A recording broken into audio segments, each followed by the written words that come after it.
જય યુટ્યુબ અને ફેસબુકના માધ્યમથી પૂજ્યશ્રીની દિવ્ય વિચાર ગંગાનો લાભ આપણે દર ગુરુવારે લઈ રહ્યા છે. હાલ મહામારીનો વ્યાપ વધ્યો છે, માટે શ્રદ્ધામય પુરુષાર્થના અંક પીડીએફ સ્વરૂપે વિતરણ થઈ રહ્યા છે અને વિચાર ગંગા પરથી તમે મેળવી શકશો. હાલમાં કોરોના મહામારીના કેસો વધે છે, માટે સૌ નાથ ભક્તો પોતાની તકેદારી રાખે, માસ્ક પહેરે, સોશિયલ ડિસ્ટન્સિંગના નિયમોનું પાલન કરે અને જરૂર જણાય તો ડૉક્ટરની પણ સલાહ સૂચન લે. મહામારીને કારણે હાલ નવનાથ ધામમાં આવવાનું નથી. સરકારશ્રીની નવી ગાઈડલાઈન બહાર પડશે અને પૂજ્યશ્રીનો આદેશ થશે ત્યારબાદ જ આશ્રમમાં આવવાનું રહેશે. ત્યાં સુધી યુટ્યુબ અને ફેસબુકના માધ્યમથી તમે પૂજ્યશ્રીની દિવ્ય વિચાર ગંગાનો લાભ લઈ શકશો.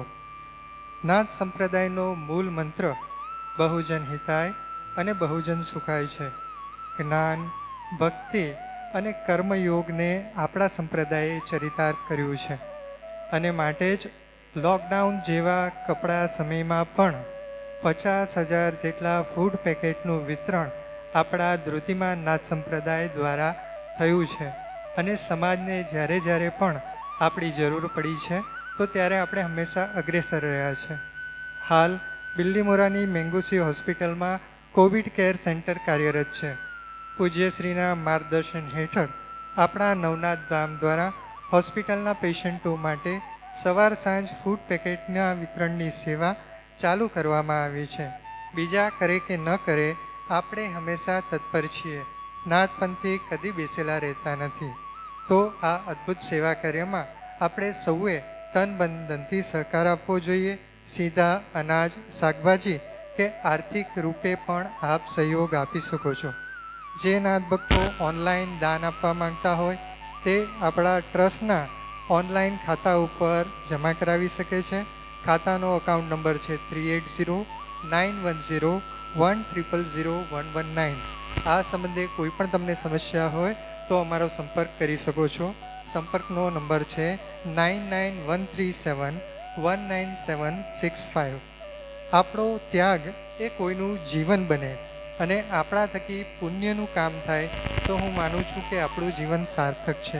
તો ફૂલ નહીં તો ફૂલની પાકડી રૂપે પણ આપણે સૌ કોઈએ સહયોગ આપવો જોઈએ, સહકાર આપવો જોઈએ અને કોવિડ કાળમાં આપણે સૌ કોઈએ માનવતાને મહેકાવવી જોઈએ.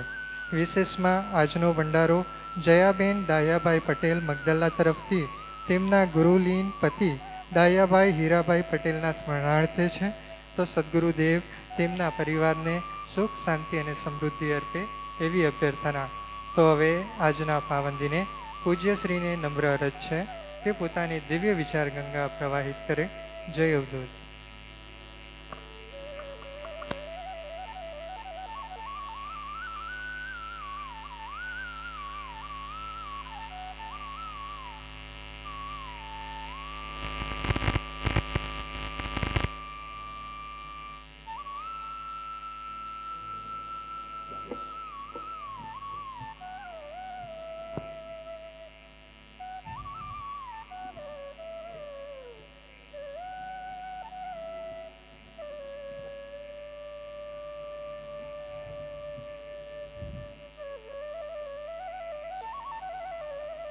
अखंड मंगलाकारं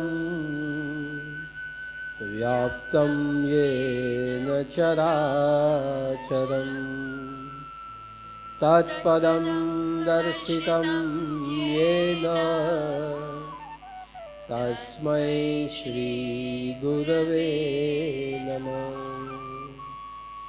ब्रह्मानन्दं परमसुखदं केवलं ज्ञानमूर्ति द्वन्द्वातीतं गगनसदृशं तत्त्वमस्यादिलक्ष्यम् एकं नित्यं विमलमचलं सर्वदी साक्षिभूतं भवातीतं त्रिगुणरहितं सद्गुरु त्वं नमामि. यहीं हम सबके जीवन में कामधेनु स्वरूप में उपस्थित, चिंतामणि स्वरूप में उपस्थित ऐसे सदगुरु के चरणों में मेरे कोटि कोटि नमन। और जो भी नाथ भक्त फेसबुक के माध्यम से, यूट्यूब के माध्यम से हर गुरुवार की विचार गंगा का श्रवण और दर्शन कर रहे हैं, ऐसे सभी नाथ भक्तों को, धर्मप्रेमी भाई बहनों को मेरा जय उदूत, जय जय मच्छिंद्र समर्थ और आदेश। परमेश्वर ने हमें सुंदर जीवन दिया है और सुंदर जीवन के साथ साथ सशक्त और सामर्थ्यवान शरीर भी दिया है। परमात्मा ने जो हमें शरीर दिया है, यह शरीर सर्वशक्ति संपन्न और सर्वगुण संपन्न है और उसी का साधन के रूप में उपयोग करते हुए हमें हमारे जीवन को सुंदर बनाना है। इसलिए आप देख सकते हैं कि यह शरीर में हमें निराकार मन मिला। तो हमें मन क्यों दिया गया? कि हम सुख और दुख का अनुभव कर सके, हम जीवन में आनंद का अनुभव कर सके, हम जीवन में मोक्ष को प्राप्त कर सके। हमारे सामने जो भी कोई आता है वो योग्य है या अयोग्य, उसे हम मंथन के द्वारा समझ सके, इसलिए हमें निराकार मन दिया गया। परमात्मा ने हमें निराकार बुद्धि दी कि बुद्धि का उपयोग करते हुए क्या सही है और क्या गलत है उसे हम समझ सके, क्या सत्य है क्या असत्य है उसे हम खोज सके, वस्तु में क्या शाश्वत है और वस्तुओं में क्या नाशवंत है उसे हम समझ सके। यह सब समझ सके, इसीलिए हमें परमात्मा ने निर्गुण बुद्धि भी दी। तो हमें मन मिला, हमें बुद्धि मिली, पाप और पुण्य समझ सके, इसलिए हमें ज्ञान भी प्राप्त हुआ। तो इतना कुछ सामर्थ्य मिलने के बाद भी हम क्यों दुखी है? इतना सामर्थ्य प्राप्त होने के बाद भी हम क्यों चिंताग्रस्त है? इतना सब कुछ मिलने के बाद भी हम आज भी क्यों व्यग्र है? तो उसका एक ही कारण है कि जो हमें जीवन परमात्मा ने दिया, वह जीवन को हम जिंदगी के रूप में, एक जटिल समस्या के रूप में हम सब जी रहे हैं। जब तक जीवन को हम जिंदगी मानेंगे तब तक जीवन जटिल है। हर रोज सुख और दुख से सामना होता रहेगा, हर रोज हमारे जीवन में मुश्किलें आती रहेगी। प्रत्येक विचार, प्रत्येक मुश्किल हमें पहाड़ के जैसी दिखती रहेगी, क्योंकि जिंदगी का अर्थ यही होता है कि सुख का आना और दुख का आना। और इसलिए हमने उसे जीवन समझते हुए यह जीवन को हमें सुंदर बनाना चाहिए, हमें जीना चाहिए। और इसीलिए आज की विचार गंगा भी मैंने लिखी है और 2 गुरुवार से मैं कह रहा हूँ कि हम सब चिंता मुक्त हो जाए, हम सब निश्चिंत हो जाए, हम सभी प्रकार के दुखों से मुक्त हो जाए। और उसका एक ही कारण है कि हमारे भीतर में जैसे बुद्धि है, जैसे मन है, वैसे चित्त भी है। और चित्त का कार्य ही होता है हमें हमेशा के लिए चिंताग्रस्त रखना। इसलिए आज की विचार गंगा में मैंने लिखा है कि चिंता चिता के समान होती है, चिंगारी के समान होती है। वो हमें अंदर से जलाती है। लेकिन चिंता से मुक्त कैसे हुआ जाए? तो गुरु सानिध्य में जाते हुए, गुरु ज्ञान प्राप्त करते हुए हमें चिंता से मुक्त हो जाना चाहिए। आज चिंता के विषय में आप देखिए, अनेक विविध प्रकार के उपचार आज हमारे जीवन में आए हैं। कोई ध्यान के द्वारा चिंता को मुक्त करता है, कोई योग के द्वारा चिंता को मुक्त करता है, कोई नेचुरोथेरेपी के द्वारा चिंता को मुक्त करता है, कोई दवा के द्वारा चिंता से मुक्त होता है। विविध प्रकार के उपचार हमें चिंता से मुक्त करने के लिए आज इस जगत में बने हैं। लेकिन चिंता से मुक्त होने का सबसे सरल उपाय एक ही है कि हम ज्ञान प्राप्त करते हुए हमारे मन को समझाएं। हम ज्ञान प्राप्त करते हुए हमारे जीवन के दृष्टिकोण को हम बदलें। लेकिन वो कब होगा? कि जब हम गुरु मूर्ति के सानिध्य में जाएंगे। इसलिए आपने देखा होगा कि जब परीक्षित राजा को चिंता मुक्त होने की जरूरत पड़ी, भय मुक्त होने की जरूरत पड़ी, मृत्यु के भय से उसे मुक्त होने की जरूरत पड़ी, तब परीक्षित राजा ने सुखदेव मुनि का संपर्क किया और सुखदेव मुनि को कहा कि मेरे जीवन में 7 दिन के बाद मृत्यु का योग है। मैं चिंताग्रस्त हो चुका हूं। मेरी जितनी भी इंद्रियां है ये निष्क्रिय हो चुकी है। मेरे जितने भी विचार है ये भयग्रस्त हो चुके हैं। मेरा राजपाट व्यवहार इस सब में से मेरा ध्यान शून्य हो चुका है। इसलिए मैं आपको प्रार्थना करता हूं कि अगर 7 दिन के बाद मेरा मृत्यु है और मैं मरने वाला हूं और मुझे मौत आनी है, तो मुझे मरना है, लेकिन भय के दर्द से नहीं मरना है। अगर मुझे मृत्यु आने वाली है तो मुझे पीड़ा से नहीं मरना है।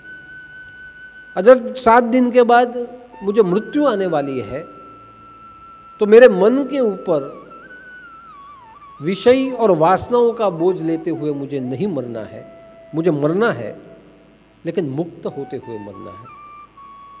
और जब ऐसा विचार प्रकट किया गया तो सुखदेव मुनि ने जाके 7 दिन की भागवत कथा उन्हें सुनाई। तो यहाँ आप समझिए कि भागवत क्यों सुनने की इच्छा की, गुरुमूर्ति के मुख से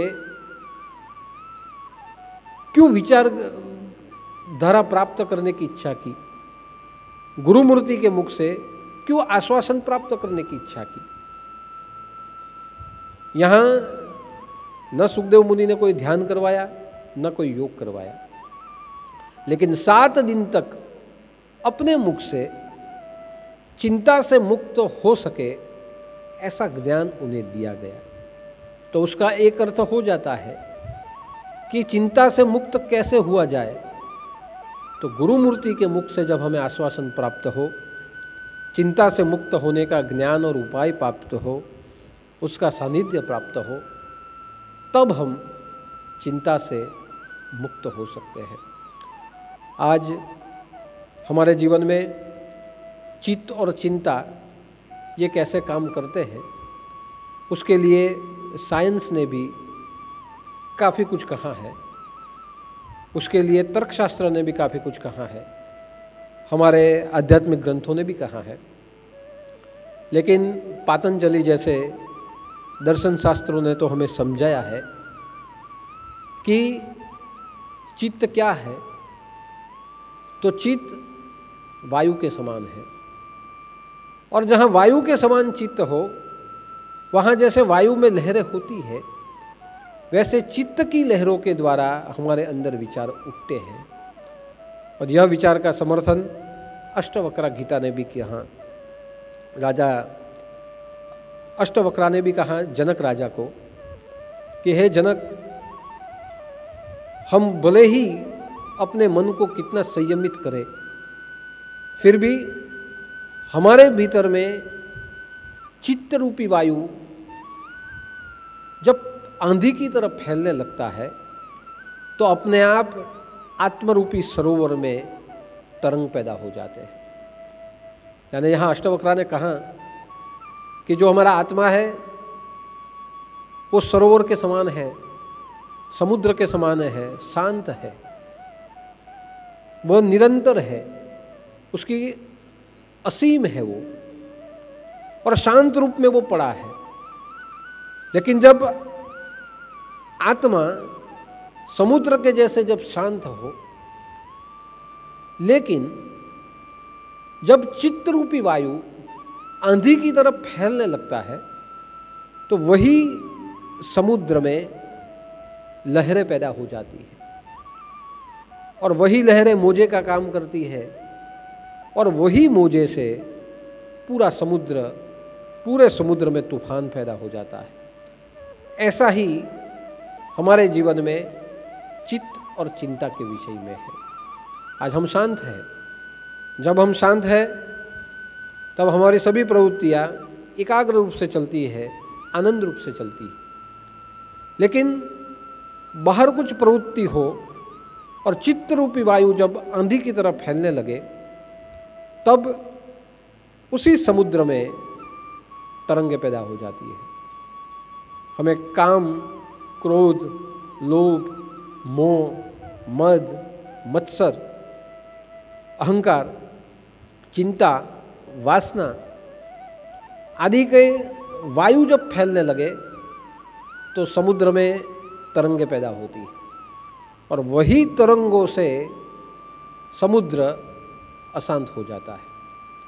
यही हमारे भीतर में भी होता है, जैसे समुद्र में होता है वैसा हमारे भीतर में होता है कि जब ये सब वायु फैलने लगे तो हम अशांत हो जाते हैं, और जब हम अशांत हो जाए तो वह चीज़ की प्राप्ति के लिए हमारे भीतर में विचारों के रूप में चिंता फैलने लगती है।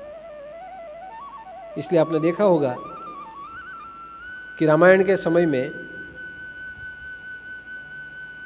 रावण ने सीता को देखा और उसके अंदर का जो चित्त वायु था वो काम रूप में पलट गया, और जैसे काम रूप में पलटा वैसे रावण ने सोचा कि सीता जैसी स्त्री मेरे महल में होनी चाहिए।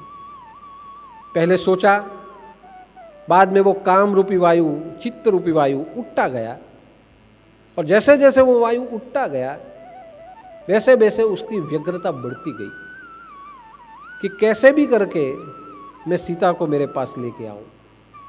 और सीता को लेने के लिए रावण नीति नियम सब चूक गया। सीता का हरण करने के लिए उसने साधु का रूप ले लिया। अब आप सोचिए, कोई भी व्यक्ति अगर साधु हो, कोई भी व्यक्ति योगी हो, तो उसके अंदर ऐसे विचार कैसे आ सकते हैं। लेकिन एक व्यग्रता फैलने लगी, एक चिंता फैलने लगी कि मुझे मेरे दरबार में सीता न मिले तो मेरे वैभव का क्या।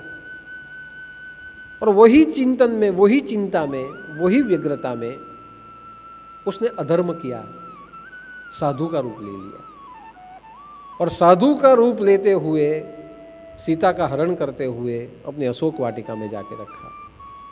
लेकिन जब तक 14 साल तक सीता वहाँ रही, रावण की प्रत्येक रात चिंताग्रस्त रही कि अभी भी सीता मुझे स्वीकार नहीं कर रही है।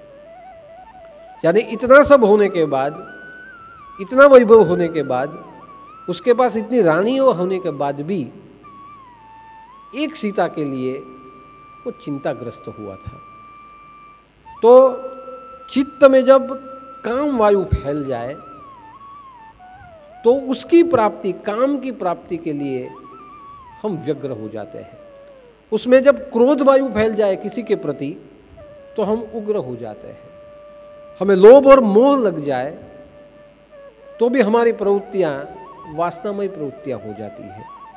और जब तक हमें वो न मिले, वो इच्छा हमारी पूरी न हो, तब तक हम व्यग्र, उग्र और चिंताग्रस्त हो जाते हैं।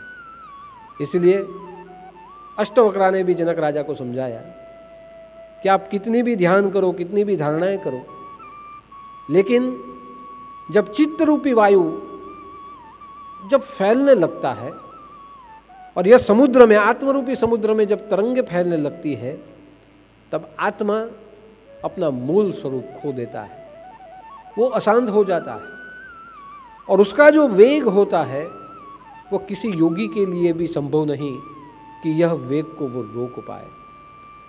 इसीलिए हो सके उतना हमें ज्ञान प्राप्त करके अपने मन को समझाते हुए या आत्मरूपी समुद्र को यथार्थ रूप में स्थिर रखने के लिए हमें साधना करनी चाहिए।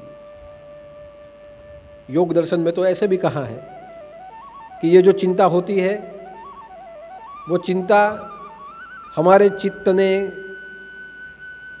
उसके आजू बाजू कल्पनाओं का जो जाल बनाया है, वो ही एक चिंता है।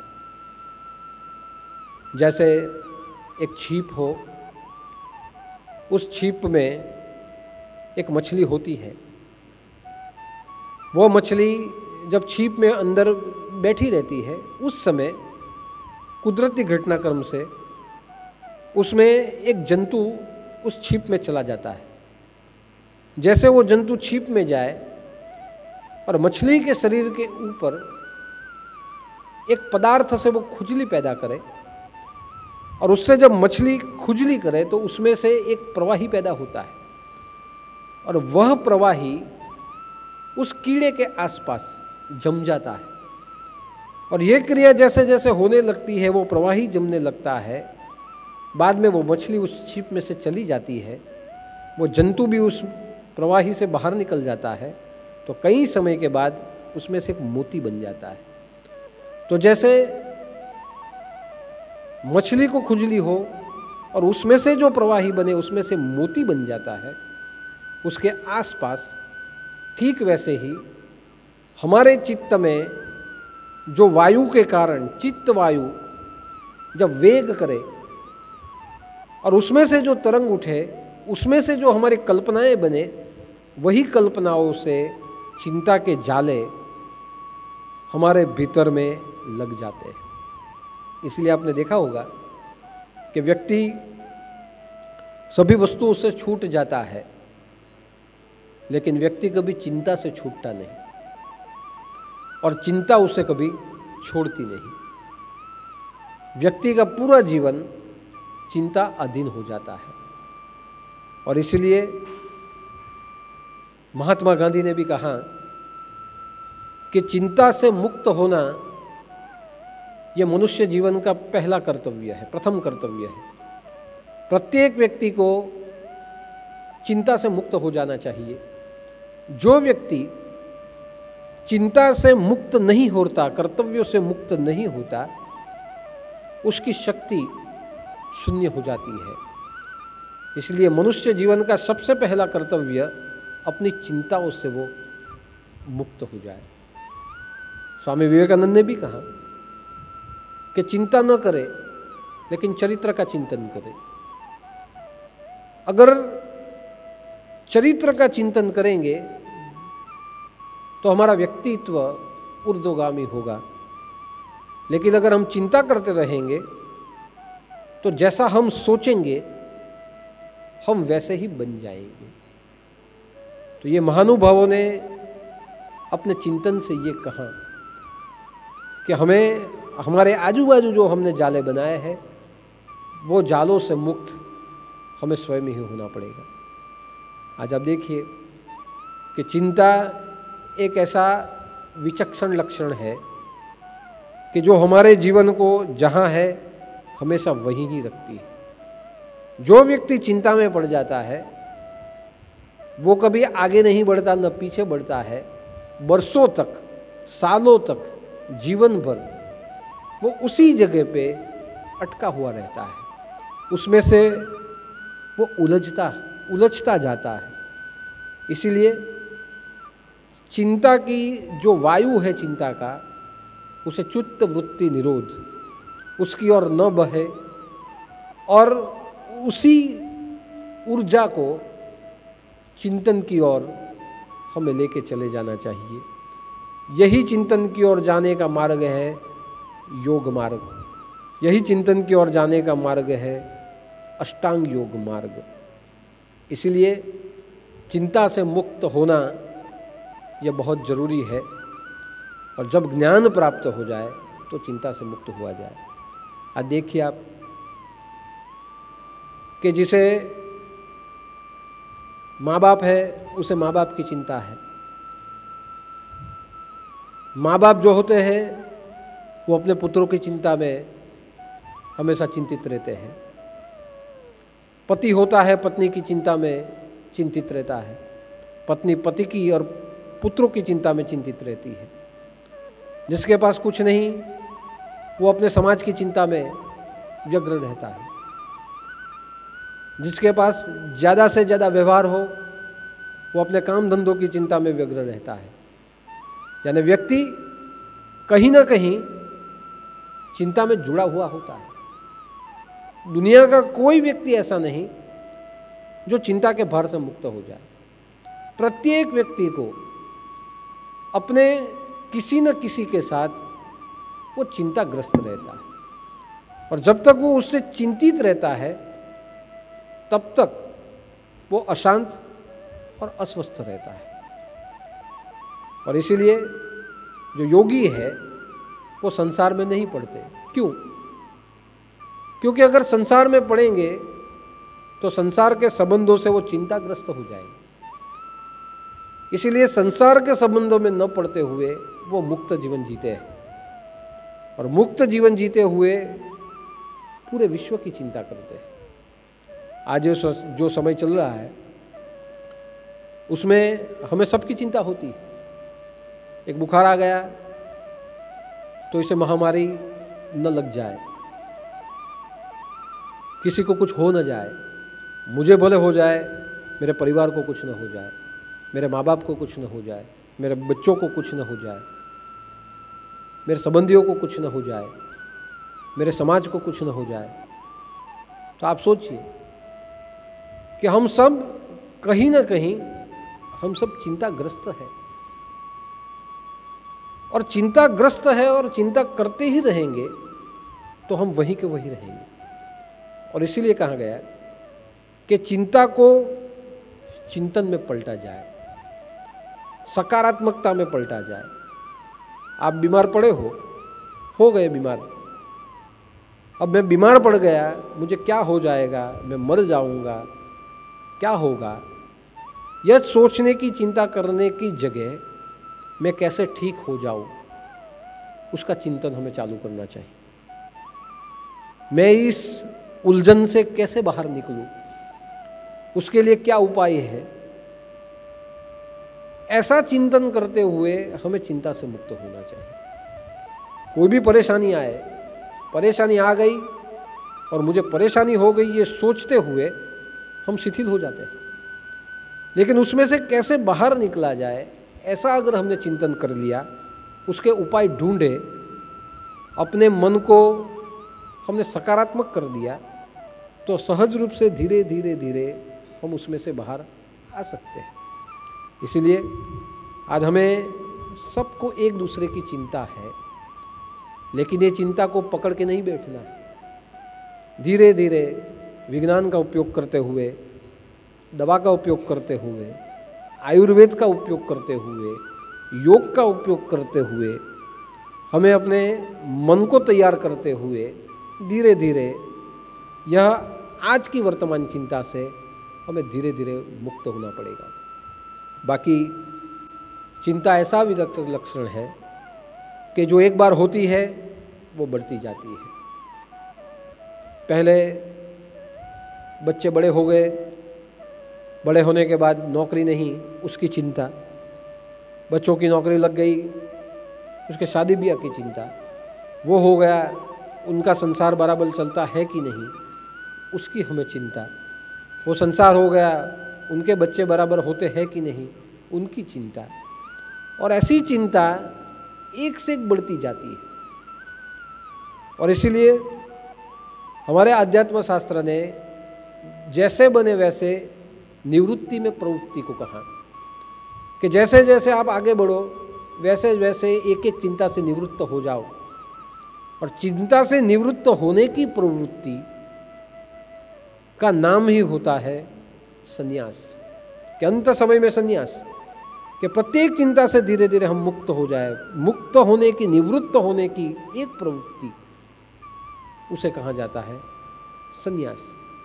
एक व्यक्ति था, एक बार भगवान विष्णु स्वर्ग में बैठे थे। स्वर्ग में बैठे थे, नारद जी वहाँ पहुँचे। नारद जी ने कहा कि भगवान आज आप निराश होकर क्यों बैठे हो। भगवान विष्णु ने कहा कि आज मैं इसलिए निराश होकर बैठा हूँ कि स्वर्ग में आने के लिए कोई तैयार ही नहीं है। मैं राह देख रहा हूँ कि कोई स्वर्ग में आए तो उसका उद्धार करूँ, लेकिन पृथ्वी पे से कोई स्वर्ग में आने के लिए तैयार ही नहीं है, इसलिए मैं निराश होकर बैठा हूँ।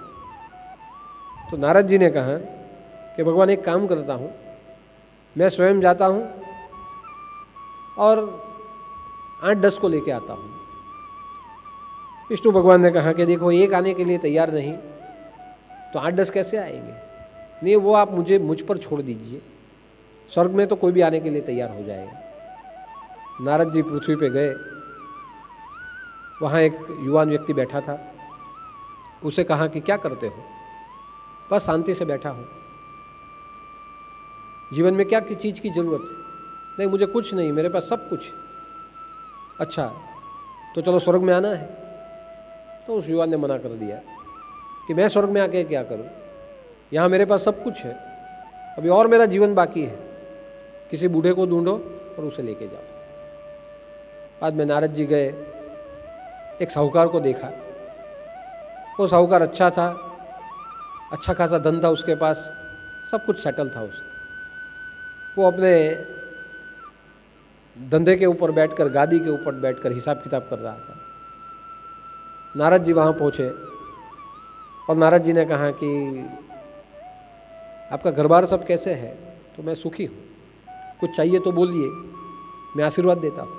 नहीं, मुझे कुछ नहीं चाहिए, मेरे पास सब कुछ है, जो है उसमें ही सब कुछ है और बहुत कुछ है, मुझे कुछ नहीं चाहिए। तो फिर कोई इच्छा ना, मेरी कोई इच्छा नहीं है, मेरी सब इच्छा पूरी हुई। तो चलो एक काम करो, स्वर्ग में चलो मेरे साथ। वो 2 मिनट रुक गया।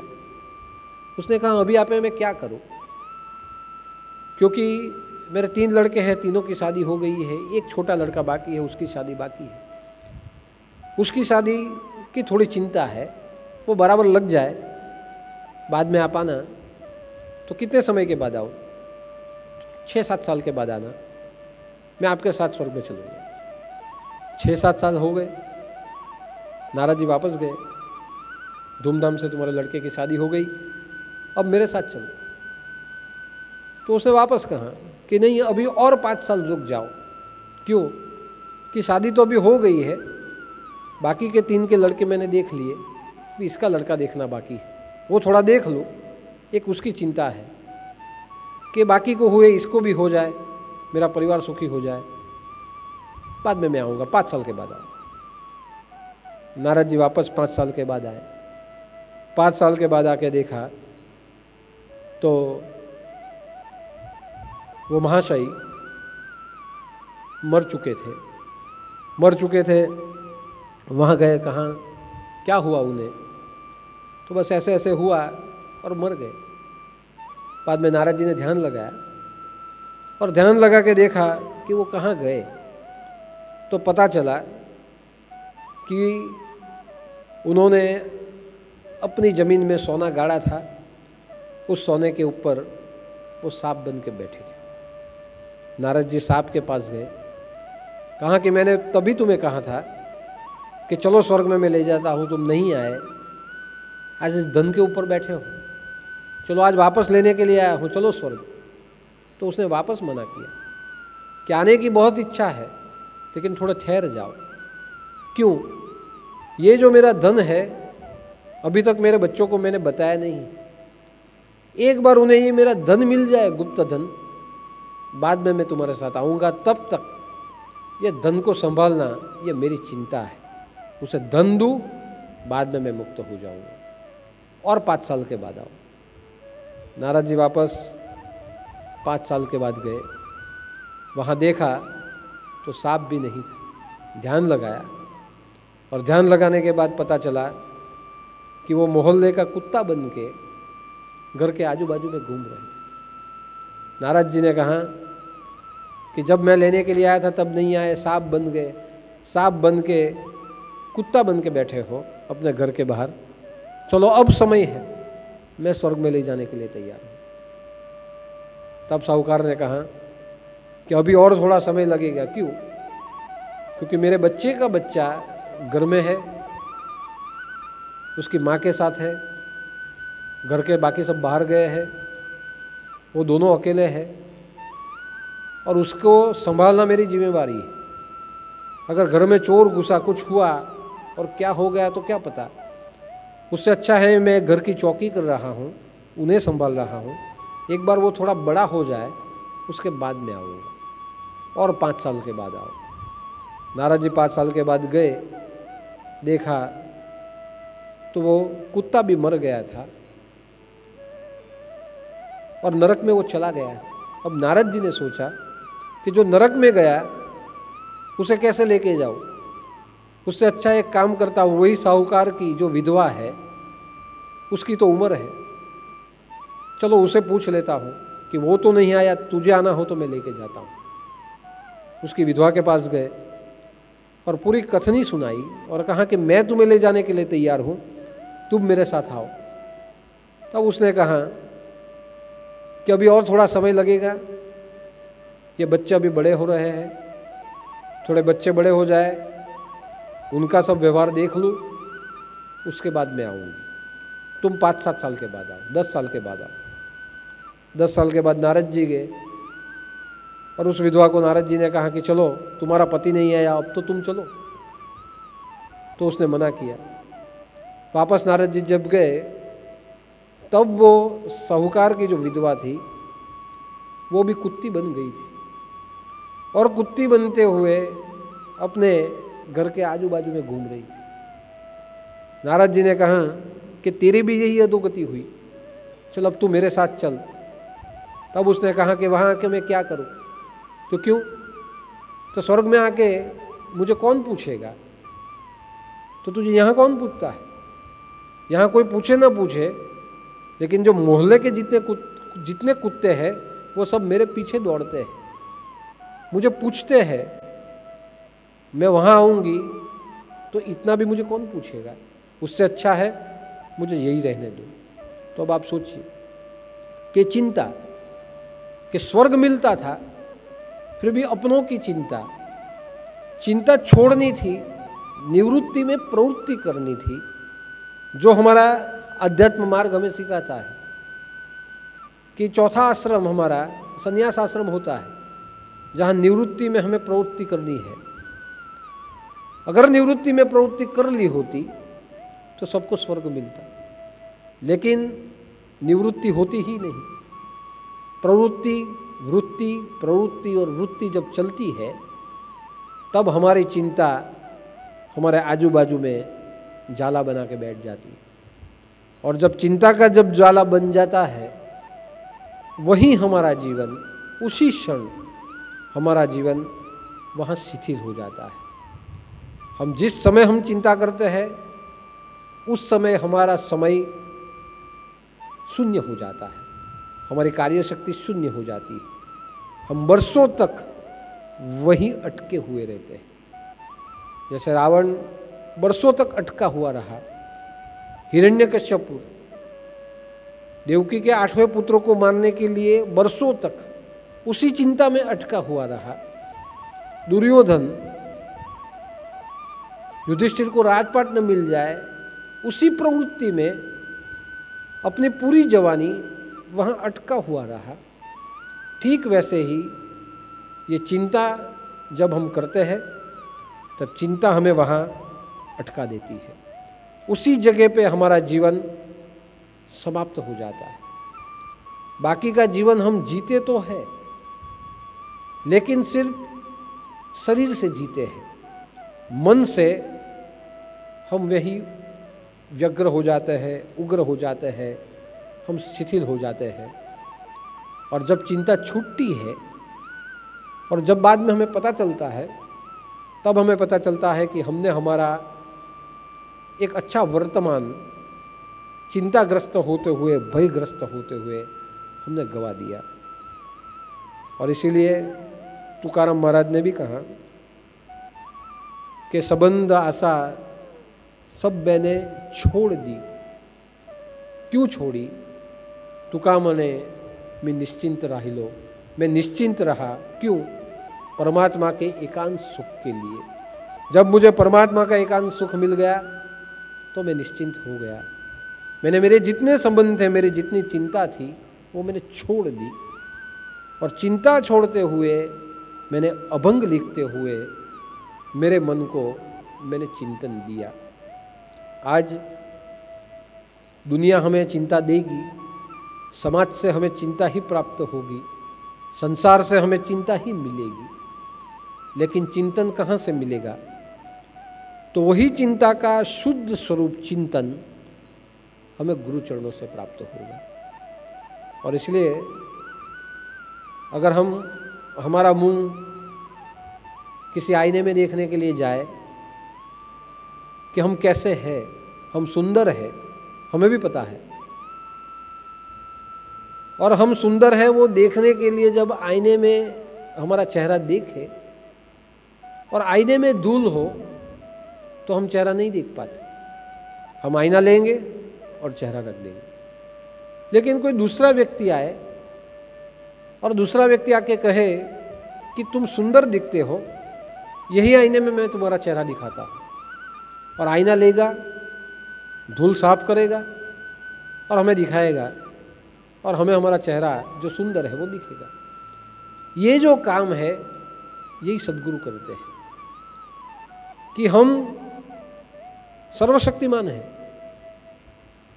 हम शाश्वत हैं, हमें सब सामर्थ्य है, हम जीवन में चिंतन कर सकते हैं। हमारा जीवन हम आत्मबल से स्वतंत्र रूप से जी सकते हैं। हम परमात्मा की प्रतिकृति है, हमें सब पता है। हम वो देखना भी चाहते हैं, हम आईने के पास जाते भी हैं। लेकिन ये जो धूल जमी है चिंता की, ये जो भय की धूल जमी है, ये वासना की जो धूल जमी है आईने के ऊपर, हम हमारा चेहरा हमारे आईने में नहीं देख सकते। और इसीलिए जैसे है वैसे ही हमें अगर कोई दिखा सकता है तो कोई दूसरा व्यक्ति, और जो दूसरा व्यक्ति दिखाता है वो सद्गुरु होता है। सद्गुरु हमें वही कहता है कि आओ, तुम सर्वशक्तिमान हो, तुम सुंदर हो, तुम परमात्मा का स्वरूप हो, तुम्हारा मुंह तुम नहीं देख सकते, यही आईने में मैं तुम्हें मुंह दिखाता हूँ। और गुरु क्या करते हैं? जो धूल जमी है चिंता की, भय की, वासना की, उग्रता की, अहंकार की, उस कांच से वो साफ कर देते हैं। और साफ करने के बाद हमें मुंह दिखाते हैं, और हमें वही आईने में हमारा खुद का दर्शन हमें होता है कि जैसे हम हैं। तो हम न देख पाए क्योंकि धूल जमी है, साफ करनी नहीं आती। लेकिन सद्गुरु वही आईने की धूल साफ करके हमारा मुंह हमें दिखाते हैं। इसीलिए परीक्षित भी गए थे सुखदेव मुनि के पास, अर्जुन गया था कृष्ण के पास, जनक गए थे अष्टवक्रा के पास। तो हमें भी जाना पड़ेगा गुरु सानिध्य में, वहाँ से हमें चिंतन प्राप्त होगा।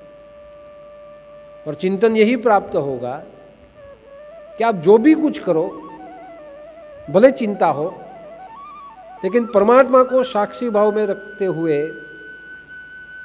चिंतन करो। मैं जो कर रहा हूँ वो जो समझा रहा है वो मैं कर रहा हूँ। मैं जो भी कर रहा हूँ उसकी प्रेरणा जो हो रही है उस हिसाब से मैं कर रहा हूँ। बालक चिंताग्रस्त होता है, लेकिन जब उसकी माँ उसके सामने आ जाए 1 मिनट में चिंता छोड़ देता है।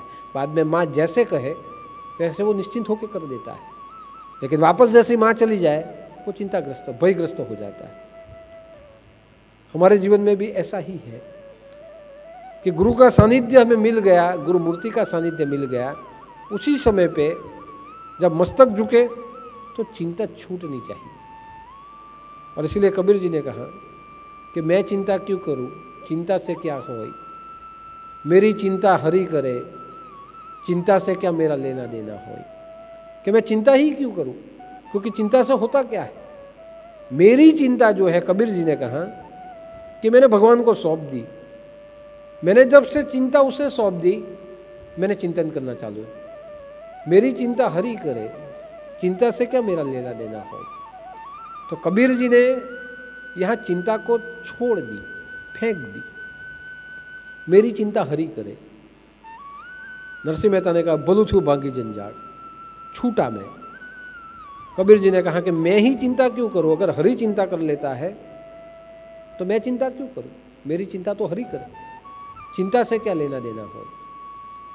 तो कबीर जी ने अपनी चिंता फेंक दी, छोड़ दी। वैसे हमें गुरु चरणों में अपनी चिंता छोड़नी है।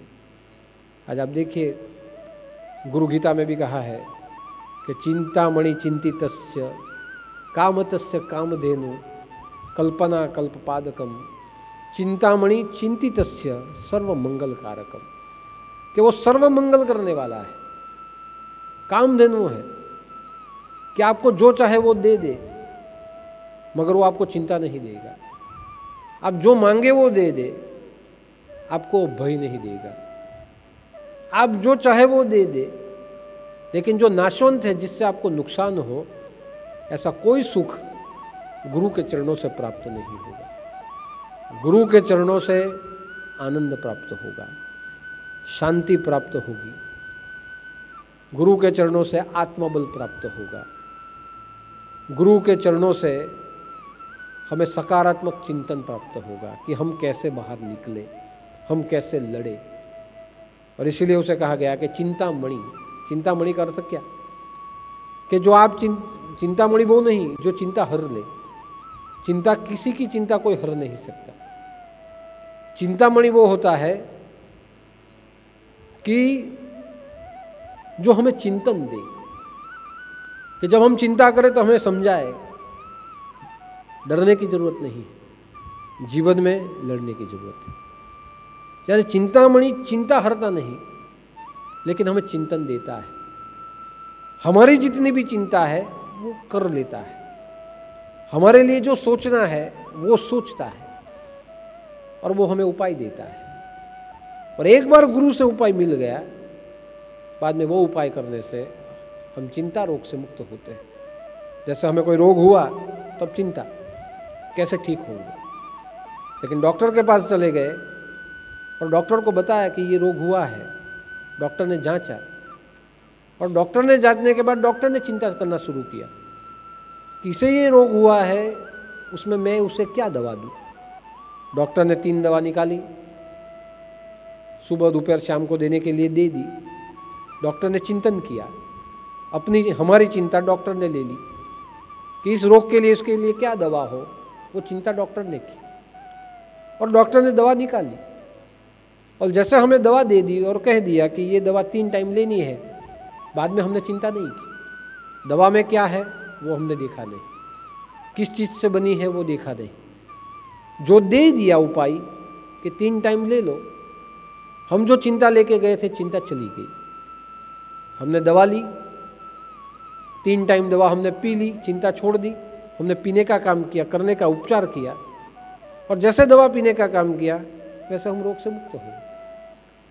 यही काम गुरु शरणों से होता है कि हम चिंता रोग को लेके आते हैं, लेकिन जब हम कह दे और हमारी जगह चिंता गुरु करने लगे, चिंतामणि चिंतितस्य, वो स्वयं चिंता करने लगे, और बाद में हमें उपचार दे कि यह करो, यह उपचार करो, मन को ऐसे डाइवर्ट करो, मंत्र का पाठ करो, ग्रंथ का पाठ करो, ये हमारी दवा है। ये एक बार हमें दे दी गई, बाद में वहाँ से चिंता छूट जाती है।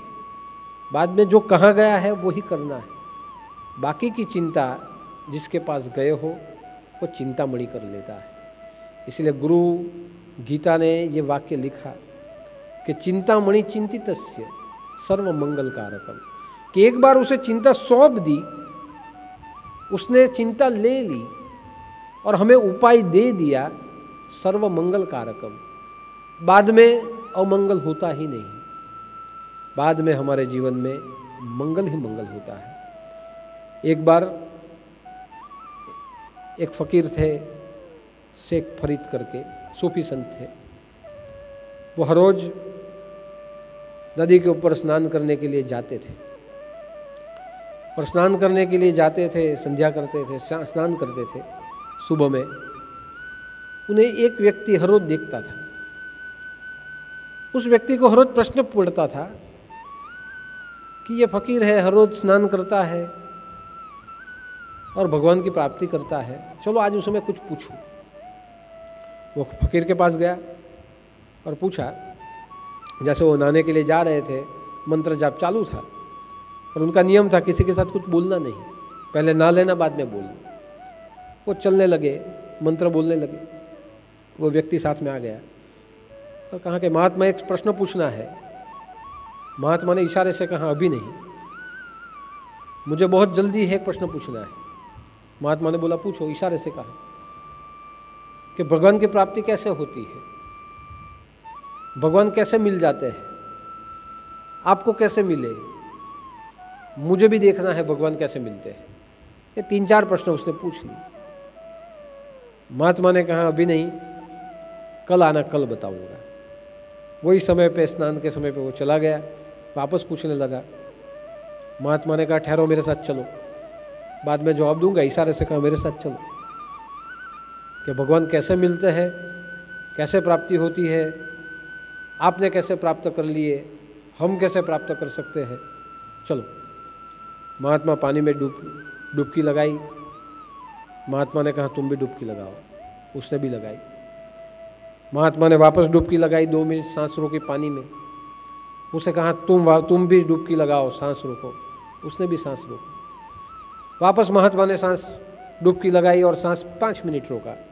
उसे कहा तुम 5 मिनट रोको, उसे कहा नहीं हो पाएगा, जितना रोक सके उतना रोको। उसने डुबकी लगाई, 1-2 मिनट रोका। जैसे वो अपना सिर पानी से बाहर निकालने के लिए गया, वो महात्मा ने उसका सिर पानी में ही पकड़ लिया। जैसे पानी में सिर पकड़ा, सांस पूरी होने लगी, उसे ऐसे लगा कि महात्मा मुझे डुबा के मारने वाले हैं। और बचने के लिए उसने जोर से महात्मा को धक्का लगाया और अपना सिर पानी से बाहर निकाल दिया। और तुरंत महात्मा पर गुस्सा हुआ कि आप महात्मा है या कौन है, मैंने जो प्रश्न पूछा उसका जवाब दिया नहीं, और उल्टा मेरी गर्दन पानी में पकड़ के दबा के मुझे मार रहे थे। ये तो मैंने जोर लगाया और मेरी गर्दन मैंने बाहर निकाल ली, इसलिए मैं बच गया, बाकी तू तो मुझे मार देता। तू महात्मा है या कौन है?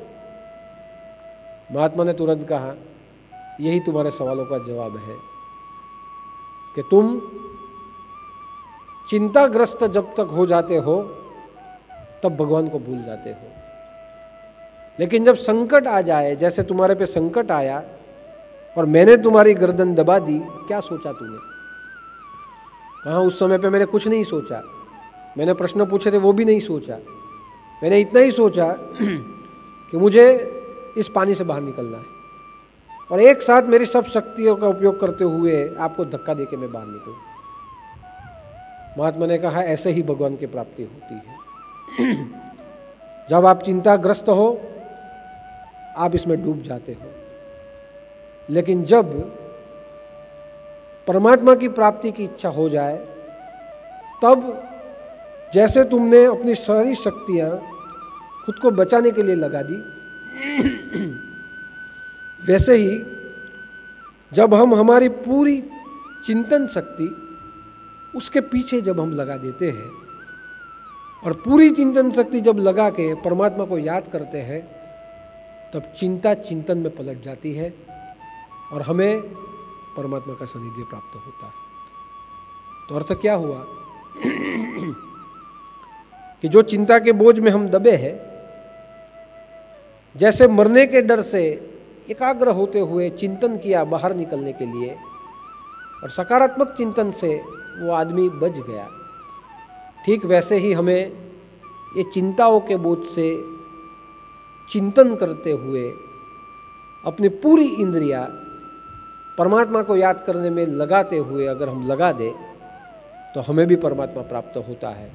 महात्मा ने यही कहा कि हम ऐसे ही परमात्मा को प्राप्त करते हैं इस जीवन से मुक्त होने के लिए। वैसे हमें भी ये महामारी के समय पे कितनी भी चिंता हो, हमारी सांस कितनी भी डूबी हो, लेकिन हमें जीवन जीना है। जो गुरु ने उपाय बताए हैं उससे जीना है, ये सोचते हुए एक साथ हमें चिंतन करना चाहिए। अगर हम चिंतन करेंगे तो अवश्य हम चिंता से मुक्त होकर चिंतन की ओर जाएंगे और परमात्मा का सानिध्य हम प्राप्त करेंगे, हम जीवन को प्राप्त करेंगे। यानी चिंतन होना जरूरी है। हमारे गुरु भी चिंतामणि चिंतितस्य हमें चिंतन करना सिखाते हैं। आज जो महामारी फैली है उसमें गांव के गांव, घर के घर सब चिंताग्रस्त है। हर एक जगह से कुछ ना कुछ फ़ोन आते हैं कि भाई हमें ऐसे प्रॉब्लम हुआ, ऐसे हुआ, हमारे घर में ये बीमार है, क्या करे क्या करे। तो मैं सबको इतना ही कहता हूँ, कोई चिंता न करे, सब चिंतन करें। एक साथ जैसे पानी से गर्दन बाहर निकालने के लिए प्रयत्न किया गया, वैसे हमें भी चिंतन करना चाहिए। हमारे ऊपर हम सनाथ है, हमारी चिंता स्वयं गुरु महाराज करते हैं, तो चिंता करने का काम उन्हें सौंपे और चिंता करने का काम सौंपे और हम सिर्फ दवा और दुआ करें।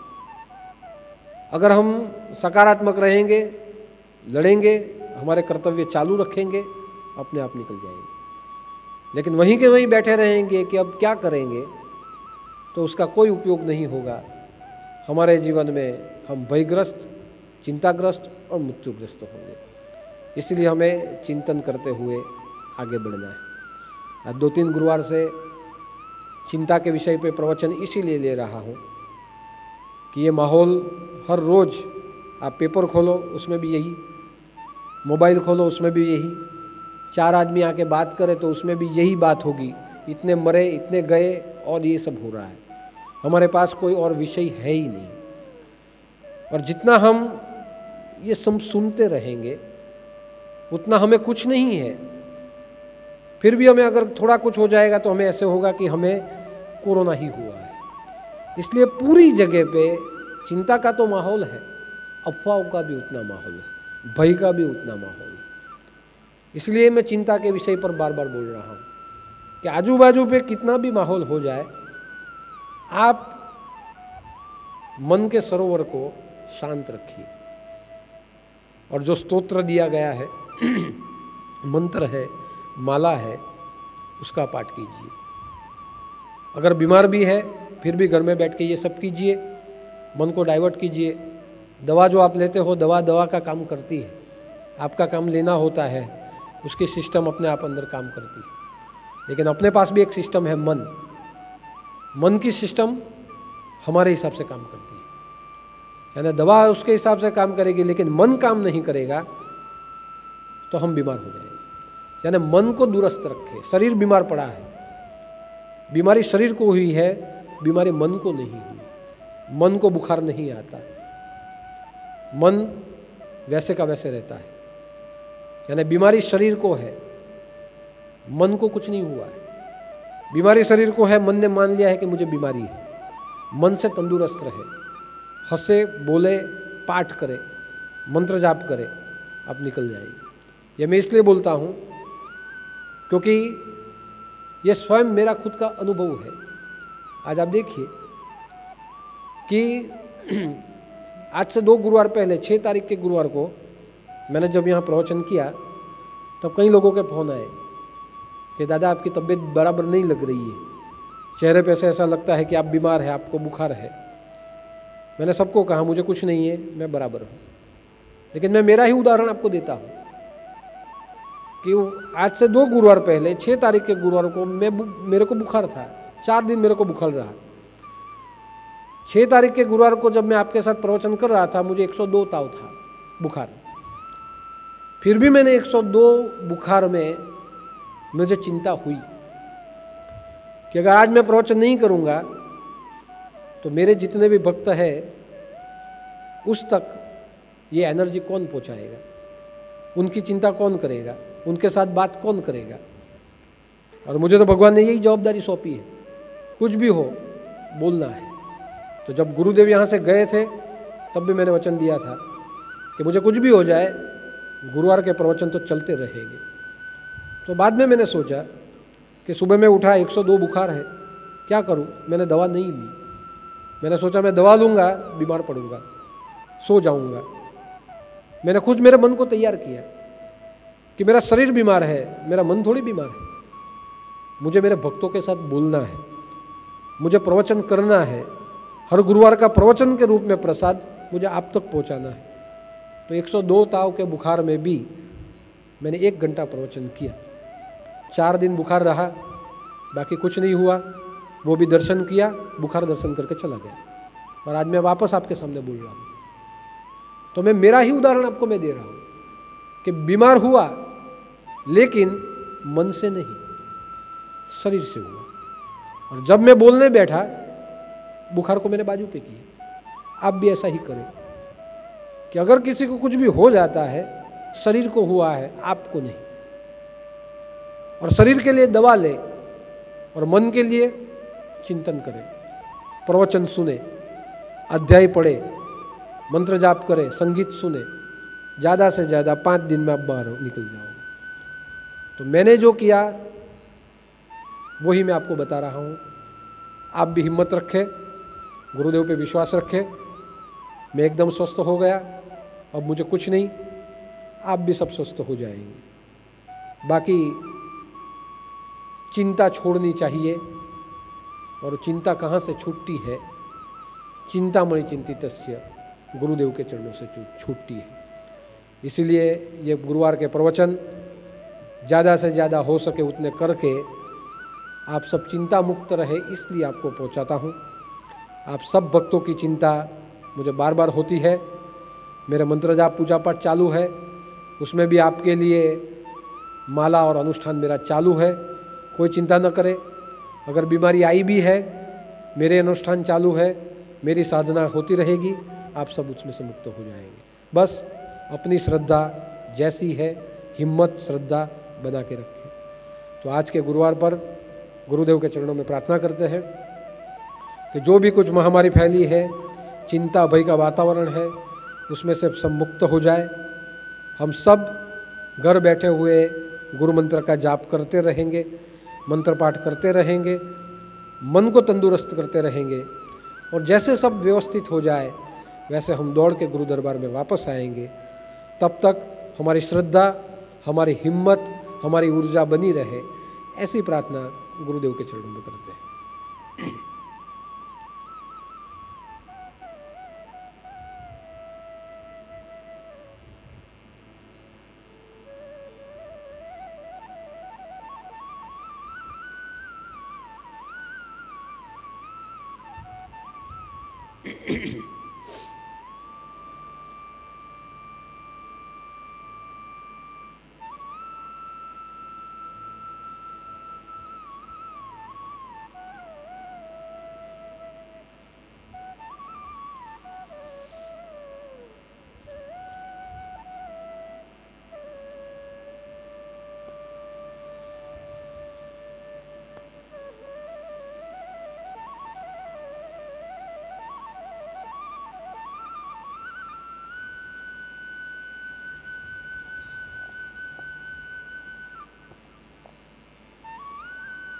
गोरक्ष झालंधर चरपटाश्च अड़बंग कानीफ मच्छिंदराज्य चौरंगी रेवाणक भर्तवरी सज्ञा मुन्याम वर्ण नवनाथ सिद्ध। जय जय मच्छिंद्र समर्थ, जय जय मच्छिंद्र समर्थ, जय जय मच्छिंद्र समर्थ। साईनाथ महाराज की जय, छोटे दादा की जय।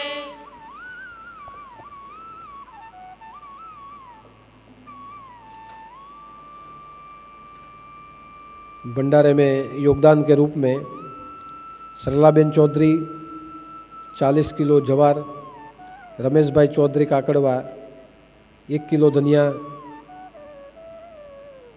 विनोद भाई पटेल हरणगाम गाय का दूध, भैंस का दूध और बाकी सब सीधा अनाज आश्रम के भंडारे के योगदान में आया है। आज का भंडारा मगदल्ला जयाबेन की ओर से, उनके गुरुलीन पतिदेव की ओर से स्मरण में आज का भंडारा हुआ है।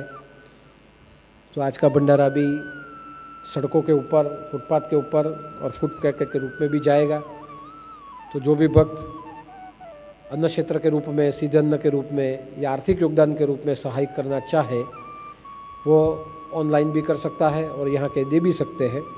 बाकी फ़िलहाल जब तक कुछ नया नियम ना आए तब तक घर बैठे ही अपनी तंदुरुस्ती सबको संभाल दी है। दूसरी बात कि आज से 8-9 महीने पहले हमने लॉकडाउन के समय में फूड पैकेट का वितरण किया था और काफ़ी भूखों के पेट तक यहाँ का प्रसाद पहुँचाया था।